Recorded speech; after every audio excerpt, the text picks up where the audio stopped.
We know that the only constant in gardening is change. And literally when we start going from the winter months into the spring and then into the summer, we know that beautiful little guys like this, which is the little fairy primulas, which have been doing beautifully in our gardens through the winter and into spring, well, their time has come. So first thing we've got to do is get these little beauties out. And I always encourage you to literally do that, because a lot of the seeds are in here in these little capsules.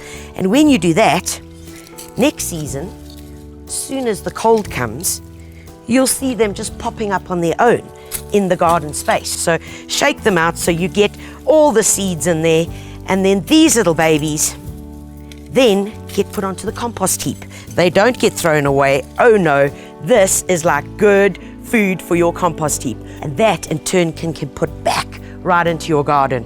So what are the options after this? You know, it's hot, it might be full sun, it might be semi-shade. How can we deal with it? Well, this particular area here is a semi-shaded spot, and what a perfect opportunity to put in some beautiful bedding begonias. Now, bedding begonias come in the green leaf or in the brown leaf. They come in many different colors: white, reds, pinks, bicolors, just like this little guy. I mean, look at that. A beautiful bicolor. I love these. And great for semi-shade, great for a morning sun position and the afternoon shade. If you've got a full sun position, please rather go with the brown leaf varieties, because they do a whole lot better. So what are our options? Folks, these are the steps. It's really simple.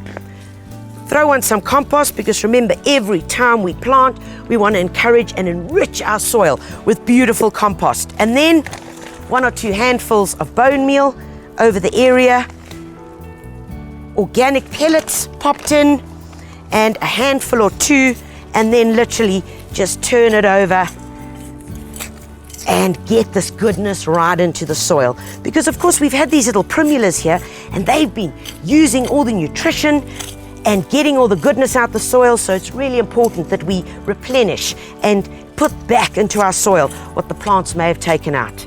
Once we've done that, level it over. Oh man, and you see all this good stuff here? The bark bits, the leaves. Don't throw that away, because that is all going to add good nutrition into the soil, and of course also act as a mulch. So once I've done that, grab your little tray of seedlings, pop them out by literally pushing it from the base. Don't pull it by its ears, please. Pop it out, and then literally into the garden space. Don't bury them too deep, because if you bury them too deep, it's like putting you into a hole in the sand on the beach. You're not going to last there very long. So just there. Keep them about 15 centimeters apart, because that is a great spacing for little begonias.